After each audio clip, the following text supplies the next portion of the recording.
Chapter 8. Putting the Self Back in Self-Control. Right now, you are the lone force behind your son's academic achievement. It is exhausting work, like trying to push a 10-ton boulder that won't budge, no matter how hard you try. The boulder just sits there. It doesn't even break a sweat. And the boulder collects all your dishes in its room, seems to have an endless appetite, and has never been known to roll its way to the laundry hamper, despite having lived in your house for over a decade.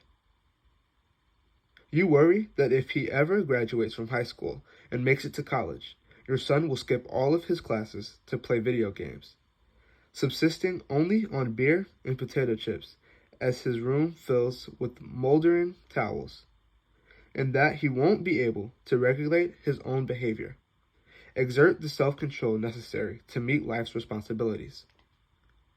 And what's more, you know you're partly responsible, but you are caught in a catch-22. The more you do for him, the less he does for himself. As you learned in Chapter 7, your son is winning the power struggle by keeping the conflict exactly where he wants it, outside of himself. But not for long. Though it sounds somewhat medieval, it's time to drive this conflict back inside your son, so that he can face his own ambivalence and find the germ of his own motivation.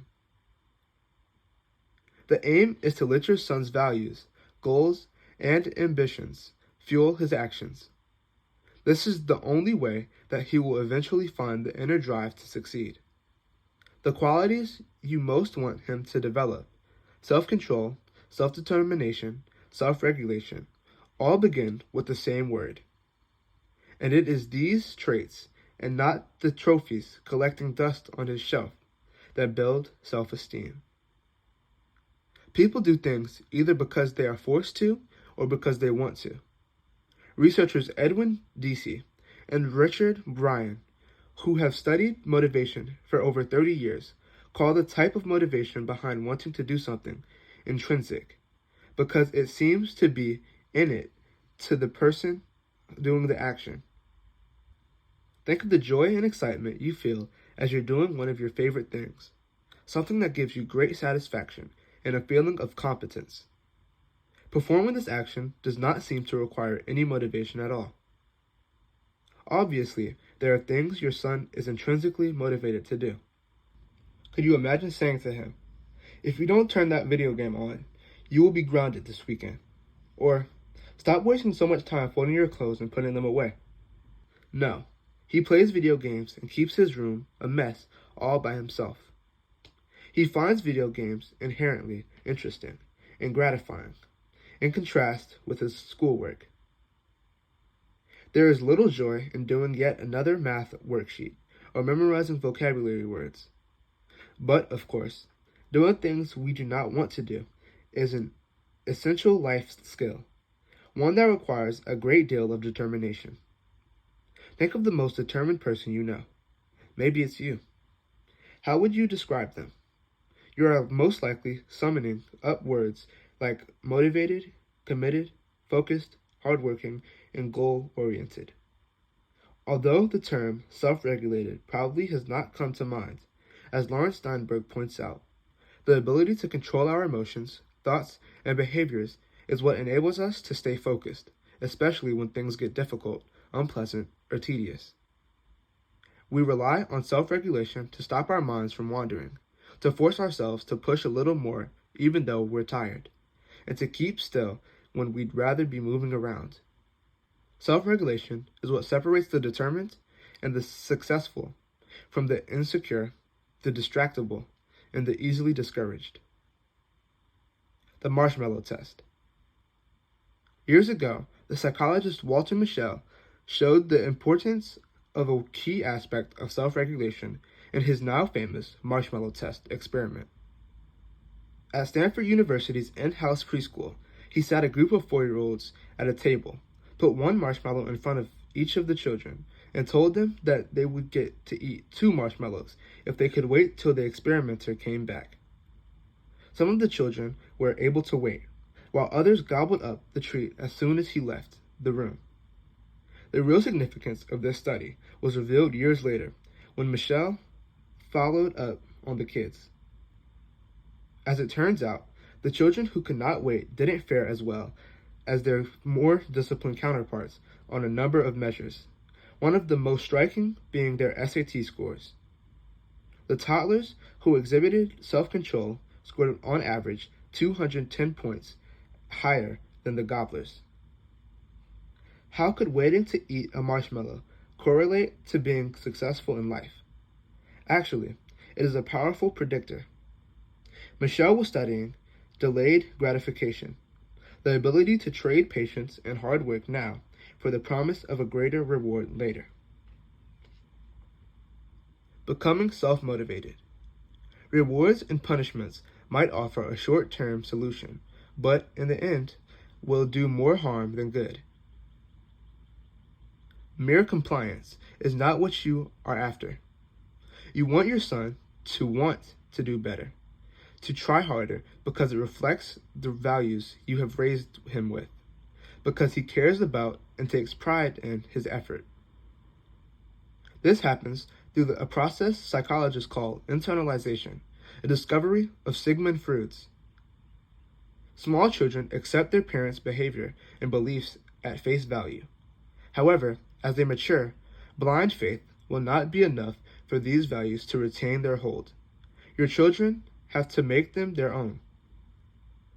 According to psychologist Wendy Grolnick, the process of accepting values and behaviors by actively transforming them into personal values and autonomously self-regulated behavior is called internalization. Once these values and goals are internalized, the child willingly engages in the behavior because of his or her own goals. In other words, internalization is the process of turning external regulation into internal regulation. This developmental process happens in a series of stages, which are illustrated in the following table. The stages of internalization. Stage 1. Obedient. Definition. The child is compliant in order to avoid punishment or get a reward. The child does not independently perform the task. It is only performed if some external contingency is in place. Source of motivation. External. Example. Studying for an exam to avoid getting grounded for failure, or only to earn a good grade. Learning the material is nothing more than a means to an end, and the material is quickly forgotten after the test. Stage 2. Conforming. Definition. The child now wants to comply with teacher/parent expectations in order to feel worthy or avoid feeling shame or guilt. Motivation is still external. Values have been internalized as what mom and dad want me to do, rather than what is important to me. Source of motivation, somewhat external. Example, the student who originally studied to perform well on the exam now studies to feel pride or to avoid feeling guilty for not having studied enough. There is an internal pressure to feel pride and avoid shame. However, this motivation is not strong enough to carry him over obstacles in learning, and he may still give up easily or procrastinate. Likewise, he may also resent the pressure to do things he is not interested in. Stage 3. Identification. Definition. The child is now motivated by his desire to be like someone he admires or with whom he feels an affinity. This could be a parent, teacher, or peer. Qualities he likes in these people are becoming part of his identity. He seeks approval of those he admires in order to reinforce these aspects in himself. Source of motivation, somewhat internal. Example, this student wants to do well on a test because he really likes the teacher, or realizes that his dad was a good student and he wants to follow in his footsteps. This student may still not do as well if he does not like a teacher or finds one class especially boring. Stage 4. Autonomous. Definition. The values and goals have been accepted as the student's own and are integrated into his notion of himself. He takes full responsibility for his actions and performs them because they have meaning for him, whether they bring enjoyment or are the means to a self-determined goal. Source of motivation, internal. Example, this student is interested in learning and study so he can master the material and improve his knowledge and skills. Even if he does not like the subject, he knows that he alone is responsible for earning good grades. As satisfying as it might be to put the last pile of freshly laundered, folded t-shirts neatly in a drawer, you don't do the laundry because you like to. You do it because you care about your family. This action, along with thousands of others, is an expression of a value you hold dear. It is also a behavior that developed over time. Like any other developmental process, progress happens in fits and starts. Take a look at the table with your son in mind. Based on the fact that he does homework only under duress or threat, you would think he is stuck in stage 1. The truth is, depending on the activity and the day, he might be somewhere between stage 2, conforming, and stage 3, identification. Like every other opt-out I have worked with, he has internalized many of the values you've instilled in him: the importance of education, achievement, and hard work. The important thing to know is that no matter where he is in the process, your presence as the external force behind his actions thwarts his progression through these stages. By protecting him from struggle or failure, you are preventing him from entering stage 4. There is only one way to help him discover his own passions and find the motivation to make them a reality. That is to take a deep breath, step back, and give him autonomy. Granted, it will initially feel like throwing a non-swimmer into the deep end. Still, in the next chapters, I will show you how to create an environment that promotes autonomy but will not let your son drown.